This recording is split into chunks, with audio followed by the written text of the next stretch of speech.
महत्त्वाच्या बातम्या. प्रायोजक पुष्कराज रागी डिलाइट्स, महाराष्ट्राचं लाडकं आणि नंबर 1 नाचणी सत्व. पहिलीपासून हिंदी भाषेची सक्ती खपवून घेणार नाही. केंद्र सरकारचं सर्वत्र हिंदीकरण करण्याचे प्रयत्न सुरू. राज ठाकरेंनी सरकारला ठणकावलं. राज ठाकरेंनी राष्ट्रीय शिक्षण धोरणाचा अभ्यास करून अभ्यासपूर्ण बोलावं. हिंदी भाषेच्या मुद्द्यावर आशिष शेलारांचा टोला.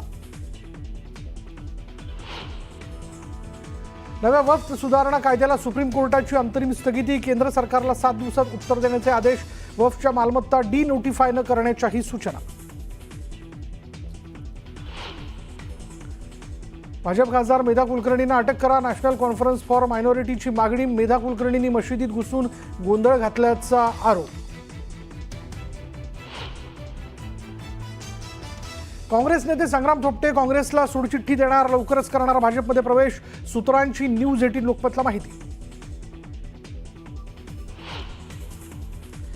धनंजय मुंडेंच्या गालावरून वारं गेलंय. चांगली वाणी बंद पडली आहे. त्यांच्यासाठी सगळ्यांनी प्रार्थना करा. नामदेव शास्त्रींकडून मुंडेंची पाठराखण.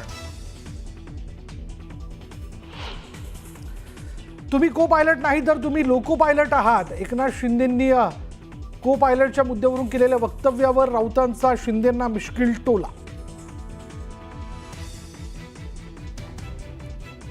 ठाण्यातील वाहनं धुण्याची सर्व सर्व्हिस सेंटर तात्काळ बंद करा. धरणांमध्ये पाणीसाठा कमी होत असल्यानं पालिकेची खबरदारी. तर सर्व सर्व्हिस सेंटर 10 जूनपर्यंत बंद ठेवण्याचे आदेश.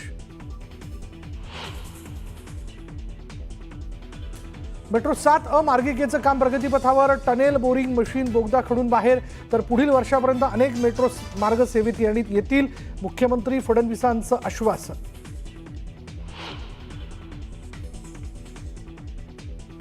महेश मांजरेकरांना व्ही शांताराम जीवनगौरव पुरस्कार. तर भीमराव पांचाळेंना गानसम्राज्ञी लता मंगेशकर पुरस्कार. 25 एप्रिलला NSCI डोम इथं पुरस्कार वितरण.